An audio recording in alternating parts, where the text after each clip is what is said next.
Hey everybody, welcome to the video. So we're breaking down the Monday Night Football Showdown slate for tonight on Draftkings. We have an AFC North showdown between the Baltimore Ravens and the Cleveland Browns, and this game has playoff implications as well, which is not something we can usually say for the Cleveland Browns in the month of December. So I'm looking forward to it. I'm sure you guys are as well. And if you find this video helpful in any way possible, please leave a like. And if you're new to the channel, hit that subscribe button. It really helps me out, and I really do appreciate it. And while you're at it, you might as well hit that notification bell as well, so you don't miss out whenever I post new content. And YouTube tells me around 50% of the people watching these videos have not yet subscribed. So if you're a frequent visitor of the channel, or if you're just new and you like what you see, consider that subscribe button because it really helps the channel grow, and that's obviously going to help me out as well. If you want to follow the socials in the bottom left-hand corner of your screen, if you want to help support the channel over on Patreon, link is down below for that. You can get access to the sheet, projections, cheat sheet, notes, Discord chat, and all that fun stuff. But I think that's it for the plug, so without further ado, let's get into today's video. And as always, we'll start with the quarterback position. And up top, we have Lamar Jackson at $11,800. He's the most expensive player on the slate, but I definitely think it's deserved. He's the top option for me, and especially from a projection standpoint, he's just kind of far and above the entire field, and he's going to be the first guy I try to jam in my captain spot. I know he's very pricey, but I think we have enough value to make it work. But at the very least, he should be consideration for your flex spot. And this is a tremendous spot versus Cleveland. They've struggled defensively all season long. They ranked 22nd DVA versus the pass and 25th versus quarterbacks, allowing over 21 DraftKings points per game. Also, something of note is that their top cornerback and really their second best defensive player behind Myles Garrett, Denzel Ward, is going to be out once again, so it makes an already bad secondary even worse. And I know we don't really play Lamar Jackson for his ability to pass the ball. It's mainly what he can just do on the ground. But it obviously helps when he gets a good matchup, and actually his best passing game of the season came all the way back in Week 1 versus Cleveland, where he scored nearly 27 DraftKings points, had nearly 300 passing yards, which I know is not a big deal for a quarterback these days. Patrick Mahomes seems to do that each and every single week. But for a guy averaging less than 190 passing yards per game, that is pretty impressive that he did have nearly 300 passing yards versus this defense. Also, you got to keep in mind, no Denzel Ward, and is getting his top pass catching options back in Willie Snead and Mark Andrews. And funny enough, in that game when he had 3 passing touchdowns all the way back in Week 1, those 3 touchdowns went to Mark Andrews and Willie Snead. Andrews had 2 and Snead had 1, so it is nice that he's getting those guys back. Now, this is a run-first football team, but I would not be surprised if Lamar Jackson has around, I'd say 200, 250 passing yards. Maybe he gets a passing touchdown or 2. But he should have anywhere from, I'd say, 50 to 100 yards on the ground, and hopefully he gets into the end zone. The past 5 weeks, he's had over double-digit rushing attempts, and he's coming off a near 100-yard rushing game versus the Dallas Cowboys. So it's a great spot for him. I don't think I have to tell you guys that Lamar Jackson is a good play on this slate. But if you guys want some reiteration on that, I would say Lamar Jackson is a fantastic play here. Then dropping down to Baker Mayfield at $10,000. He's definitely pretty inconsistent, although I will say he's not turning over the ball this year, which is definitely a big step from last season. Now, the thing is, this is also a run-first football team, so the upside for Baker Mayfield is quite limited. He's had a couple of good games this year, especially last week where he had 4 passing touchdowns in the first half versus Tennessee, had over 30 DraftKings points. Also had a pretty similar game to the Cincinnati Bengals, although it was kind of swapped. He was bad in the first half, was excellent to end the game. But besides those 2 games, he's been very pedestrian, and look, the Browns don't really want to rely on Baker Mayfield. They want to pound the rock with Nick Chubb and Kareem Hunt. And that's their game plan for the most part. He's only averaging 27 passing attempts per game, which is very similar to Lamar Jackson. The only bad thing is Baker Mayfield does not run the ball nearly as much as Lamar Jackson, about 55 rushing yards per game less than Lamar. So the upside's quite limited for Baker. If this was a main slate, I would have no interest in Baker Mayfield here, but since this is a showdown slate, I always like to try to fit in both quarterbacks, and I think there's enough value to make it work. And Baker Mayfield does have the upside of having a good game. He does have talented weapons. I know he doesn't have Odell Beckham Jr., although I personally think he does play a bit better without Odell because he's not kind of focused on feeding Odell and making him happy. It just kind of spreads the ball around, and it tends to be a bit better for him. It's kind of weird to say, but I do think he is a little bit better without Odell. But he's only averaging around 200 passing yards per game, a little bit less than 2 passing touchdowns. Not really turning over the ball much. It's just the upside's limited on a run-first team that really wants to rely on Nick Chubb and Kareem Hunt. Also, the matchup versus the Ravens isn't that good either. They're 10th DVA versus the pass, and they're allowing the 12th fewest points per game to the quarterback position. He's got good options to get the ball to, and Jarvis Landry, Rashard Higgins, Peoples-Jones stepped up last week. Now, unfortunately, he does not have Austin Hooper, but Harrison Bryant, David Njoku are not the worst tight ends in the world. You also got Kareem Hunt out of the backfield, so I think he'll be fine if he scores a couple of touchdowns, but I will say the upside is limited because this is a run-first team. They also have the lower implied team total on this slate as well. And with that being said, I think we can move on to the running back position, which should be a bit interesting to talk about because both these backfields are a bit busy. But instead of going straight down the list here, I'm going to group these guys up by team. So since Nick Chubb's the first guy, we'll talk about the Browns first. But this backfield consists of Nick Chubb, Kareem Hunt, maybe a splash of Dearness Johnson. But for the most part, it is a complete split between Nick Chubb and Kareem Hunt. Both excellent backs and both have fantasy value, despite them being in a timeshare, because this is a team that loves to run the football. So both guys certainly have value here.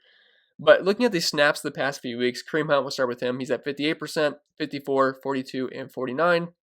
Meanwhile, Nick Chubb's at 43, 45, 61, and 50. And Dearness Johnson, he barely plays, but he's been at 1%, 4%, and 3% of the snaps. I can't really imagine he's going to do much in this game, but he is free at $200. So if he does get a couple of carries, maybe catches a couple of balls, he can pay off his price point at $200, but the upside is quite limited for him because he's not going to get goal line touches over guys like Hunt or Nick Chubb. But starting with Nick Chubb here, $10,200. He's safer bet for volume, but that's definitely baked into his price point being $3,000 more than Kareem Hunt. But assuming this game doesn't get too out of hand, because if the Browns happen to fall behind a lot like they did in week 1 versus the Ravens, I could see it being more of a Kareem Hunt game because he's the pass catching back in this offense. Because if we're looking at their pass catching numbers this season, Nick Chubb's only sitting at a 4% target share. Meanwhile, Kareem Hunt's at over an 11% target share. Although, when Nick Chubb gets the ball on the ground, really good things tend to happen. He's averaging 6 yards per carry this season. I actually saw a crazy stat recently that Nick Chubb's averaging more yards after contact than a lot of running backs are averaging just yards per carry this season. He's just been so insanely good. Just from a pure runner standpoint, I would say Nick Chubb and Derrick Henry are just the best pure running backs in football now. I wouldn't say best all-around backs because guys like Christian McCaffrey, Alvin Kamara, they're great on the ground and they're elite pass catchers. That's something Nick Chubb and Derrick Henry really don't do. But just on the ground, those guys are just absolutely insane and very efficient with their touches. But we should probably be looking around 20 total touches here for Nick Chubb. He usually gets a target or two, but it's nothing you can really count on too much. With it only being a 3-point spread, I can't really see the Browns falling behind too much in this game. There's a chance they could win this game and play with a lead, which would obviously benefit Nick Chubb over Kareem Hunt. But the matchup versus the Ravens, it's definitely not a great one. They're 4th DVA versus the run, and they're allowing the 10th fewest points per game to the position. So it won't be a cakewalk for Chubb, but if the Browns want to win this game, they're going to have to rely on the ground game. That's something they've been doing all season long, which has led to a 9-3 record for the Browns so far. And then dropping down, well, I guess I should probably talk about Kareem Hunt a little bit. I kind of already mentioned what I had to say about Kareem already when I was talking about Chubb, but if you think that the Browns are going to fall behind in this game, that would obviously benefit Kareem Hunt. But you can definitely make a case for Hunt being the better point per dollar option because he should get close to double-digit touches in this game.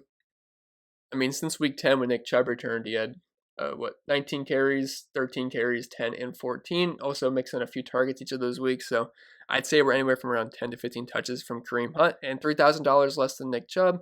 You could definitely make a case for Kareem Hunt being the better point per dollar play here than Dearness Johnson. Maybe he gets a snap or two, but it's nothing you can really count on. Then moving on to the Ravens running backs, it's definitely a lot tougher to play these guys because it's a complete mixed bag here. Now, for the Browns, we know it's Nick Chubb and Kareem Hunt. For the Ravens, it can be J.K. Dobbins, Gus Edwards, Mark Ingram, even Justice Hill. You also got to keep in mind that Lamar Jackson takes away rushing attempts from them as well. It can always vulture touchdowns, so really, it's really a backfield that I hate playing because it's just so hard to project. If we're looking at their snaps last week, it was pretty spread out. J.K. Dobbins led them all at 38%. Gus Edwards was at 33%. Ingram at 20%. And Justice Hill at 11%. So it's like a backfield where it's like, good luck trying to figure this out. Now, there are 3-point favorites here, so if they have been playing with a lead, it's going to be good for the run game here. But man, it's a backfield that it's very hard to trust. J.K. Dobbins would obviously be the preferred option. He should get the most touches in this backfield, and he should play the most snaps. He's also the best running back in this backfield. He's actually been the most efficient at 5.4 yards per carry, compared to Gus Edwards at 4.8, Ingram at 4.1. Justice Hill really doesn't get too many snaps, or I really want to talk about that too much. And none of these guys are really too involved in the passing game, although J.K. Dobbins does have a 7.5% target share, which does lead all the running backs on their squad. Now, the matchup versus the Browns, they are 19th DVA versus the run, which is a bit better than they are versus the pass, but even then, it's still not that great. But they are allowing the 11th fewest points per game to the position, only 82 rushing yards per game. So, I mean, it's not like the easiest matchup on the ground for the Ravens here, but the Browns have had some big games allowed to running backs this season. A couple of weeks ago, James Robinson had nearly 30 Draftkings points versus them, but the thing is with James Robinson, he's the only running back in that backfield. As for the Ravens, it's completely spread out here. So if you want to avoid the backfield, I certainly get it. and I highly doubt anyone from this backfield would end up making my main lineup. So let's just move on to the wide receiver position. Instead of going by player, let's just kind of group these up by team again because it's a little bit easier to talk about. And starting with the Browns wide receiver group, the 3 starters here are Jarvis Landry, Higgins, and Donovan Peoples-Jones. Landry was on 67% of the snaps last week, Higgins on 68, then Peoples-Jones at 57. But we also saw Jamarcus Bradley get on the field for 15% of the snaps last week with injuries to Kadero Hodge, and then obviously Odell's out for the season, but that's not something that I really think is too relevant this week. So just circling back to the starting 3 for the Browns, Landry, Higgins, and Peoples-Jones. Landry would be the preferred option here if you have the money for him, just from a projection standpoint. Raw points-wise, he would be the best pick, but again, he's $9,400, and Higgins is about $3,000 cheaper, and he saw 9 targets last week, and Peoples-Jones has some big play upside, but I think Landry's fine in a PPR sense because he's the possession wide receiver on this team. 8 out of 9 compared to Higgins being at 13.5 and Peoples-Jones at 14.4, but the matchup is a lot tougher than it has been the past 2 weeks. I know Landry's done very well, 20 points last week versus Tennessee, then 30 points versus Jacksonville, double-digit targets in both of those games, and he found the end zone both of those times. But versus the Ravens, 10th DVA versus the pass and allowing the 11th fewest points per game to the position. Should also see a lot of Marlon Humphrey in the slot as well, which is never usually a good time for wide receivers. So I do have concerns here for Landry. If he doesn't find the end zone, you might not be too happy with the production that he gives you at nearly $10,000. So just keep that in mind because you can get Higgins and Peoples-Jones at much cheaper price points. Plus, I feel like the defense is going to be a little bit more contained on Landry and try to make the Browns beat them with guys like Higgins and Peoples-Jones. But Higgins, he had 9 targets last week, caught a touchdown, and overall had a pretty strong game, close to 100 receiving yards. He's always had a really good connection with Baker Mayfield. And there's a reason Higgins took less money to stay with the Browns to play with Baker. They're buddies. They like each other. I don't know what it is, but they seem to have a good connection. I do think Higgins is a pretty solid option. I could definitely see him being better point per dollar wise than Jarvis Landry. Also has some more big play upside with his $8 being at 13.5. We could look at the per game numbers this year, but it's kind of skewed because Odell was playing, then Kadero Hodge was playing, and they're both going to be out for this game. So should be a decent role here for Higgins. He actually played the most snaps out of all these wide receivers. I know the matchup sucks versus Baltimore, but they're going to have to pass the ball somehow. And if Landry's getting shut down in the slot, I don't think that's really going to be too much of the case, but I do think Higgins is a fine option given his price point. And Peoples-Jones, he could have had a really big week last week. I know he caught the 75-yard touchdown, but he also dropped an early touchdown on the first drive of the game. He was wide open in the middle of the field, could have just caught the ball, walked into the end zone. Unfortunately, he straight up dropped it. He only had 3 targets in that game, but still the big touchdown paid off. Although I would say he's definitely the most contrarian option of these wide receivers just because I would say the targets are a little bit less safe. He's a 6th-round pick, but I do think he's got some talent for sure.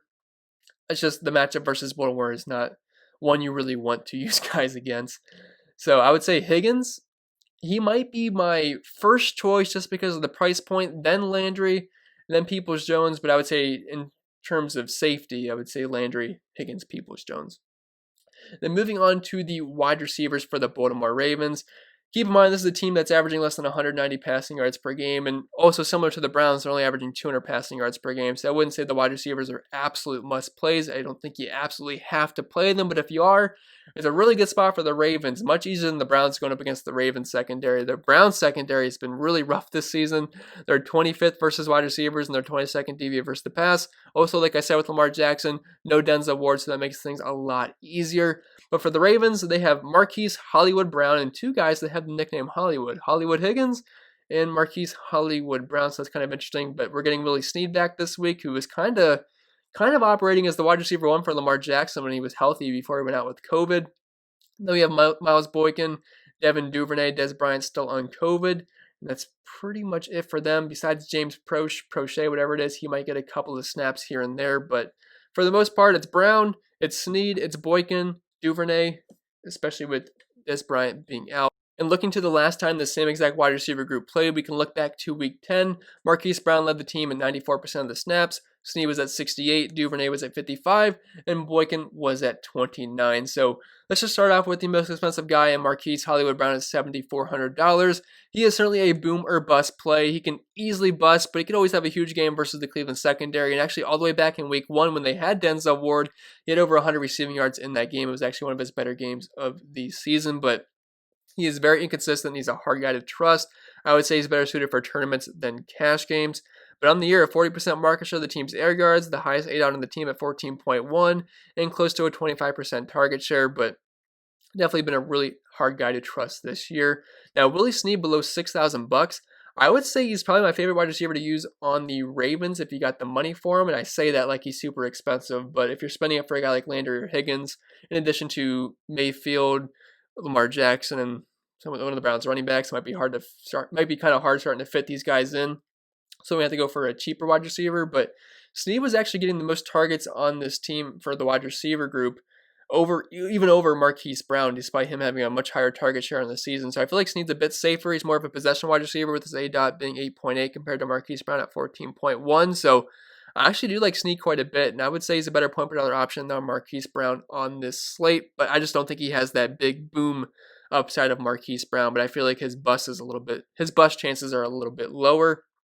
All right, then after that, we have the two cheap punt options in Miles Boykin and Devin Duvernay. Now, the upside is very limited for these guys. They're the wide receiver 3s and 4s on a team that throws the ball less than 30 times per game and has less than 200 passing yards per game. So, very limited opportunity here. We're talking maybe 1 to 2, maybe 3 targets if we're stretching it. But at their price points, it might not be the worst thing in the world to be able to fit in all the studs we have, like Landry, Chubb, Hunt, Baker, and Lamar Jackson, or maybe even Marquise Brown. So, I think they're somewhat viable. I'd say Devin Duvernay is the better point per dollar option just because he's a little bit cheaper and they should play somewhat similar snaps.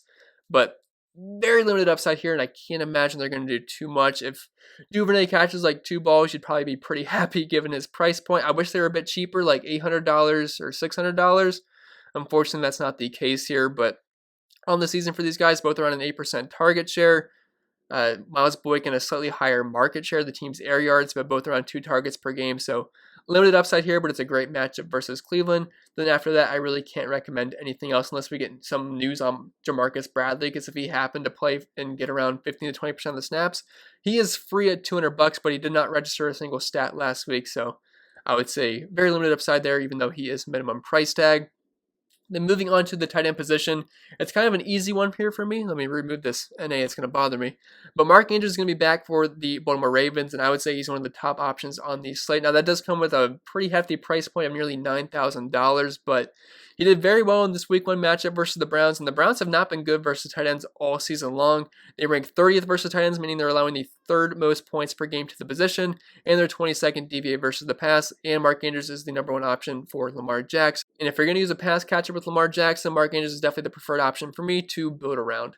Then moving on to the Browns tight end situation, this is where we can get some value on this slate. So Austin Hooper is not expected to play in this game, and he's obviously the tight end 1 for this team.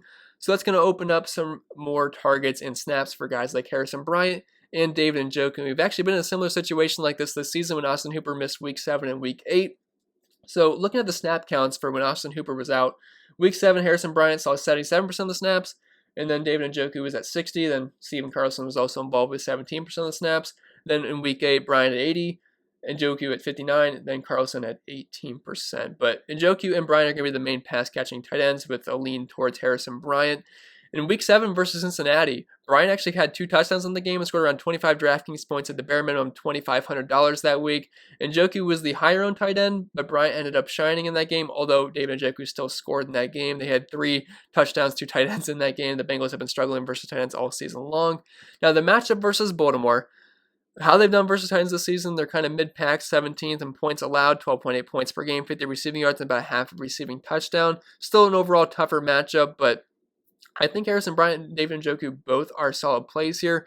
Now, if I had to pick one, I'm going to lean towards David Njoku just because he's only $1,000, and I expect him to get close to a handful of targets in this game. Maybe not a handful, but he should see at least 3, which is good enough for me at only $1,000. It does open up our lineup quite a bit. I'm not expecting much here, but he does not have to do much at $1,000. Now, I would expect Harrison Bryant to outsnap and get more targets than David Njoku and outscore him. But again, that's fine because he's about $3,000 cheaper. But if you had the money for Bryant, yeah, I would go with him over David Njoku. I know David Njoku was a former first-round pick. He's an athletic tight end, but the guy's kind of got stone hands. Meanwhile, Harrison Bryant was kind of known for being a pass-catching tight end in college. So it just mainly comes down to the price point of David Njoku. And after that, I really wouldn't recommend using any other tight end. And moving on to the defenses, you have the Ravens at $4,400 and the Browns at $4,000. If you had to pick one, I would say the Ravens. They have an overall better defense. They're 3-point favorites. Now, they're on the road in Cleveland, but still Baker Mayfield I know he isn't really turning the ball over this season, but it's been a while since he's thrown a pick, so I guess he would be due at some point here. And if they get some pressure on him, he can certainly become flustered. But overall, I'm not super excited about either of these defenses. But if I had to pick one, it would be the Ravens because I don't really trust the Browns defense at all versus Lamar. I could definitely see them giving up quite a bit of points here. But the one thing going for the Browns is they do have a really good defensive line, and Myles Garrett can certainly generate pressure, so they might force Lamar Jackson into some bad situations. But the bad thing is for the Browns defense is that he's very good at scrambling, so I could see them where they normally would get sacks versus the non-mobile quarterback. Lamar Jackson might be able to get out of that and extend the play, and unfortunately for the Browns defense, pick up some decent chunk yards on the ground. Then moving on to the kickers, it's just really hard to project kickers. They are what they are. If they hit their field goals, they hit their field goals and become decent value plays. If they don't, you're probably disappointed that you played them. But Tucker, he's one of the best kickers in football, and they have the higher implied team total, so they might have more scoring opportunities. So if you had to pick one, I would say Tucker over Parkey. But Parkey is $400 cheaper, and he's been pretty solid this season. He's actually been a kicker that the Browns have been able to count on. And if you think the Browns are able to move the ball but just not finish their drives and score touchdowns, it could be a big game from Parkey kicking like 3 or 4 field goals. So I think he could pay off in that aspect. But really, they're kickers, and you just gotta have to hope they get lucky and kick their field goals. But with that being said, guys, that's going to be it for this video. So I hope it was helpful. If it was, make sure you leave a like. And if you're new to the channel, hit the subscribe button. It really helps me out, and I really do appreciate it. Make sure you hit the notification bell if you haven't already. If you want to support the channel over on Patreon, link is down below for that. If you want to follow me over on social media, feel free to do that as well. I think I have the links down below if you want to follow me on social media if you don't want to look up my name. But I think that's pretty much it. I'll see you guys in the next one, and go Browns.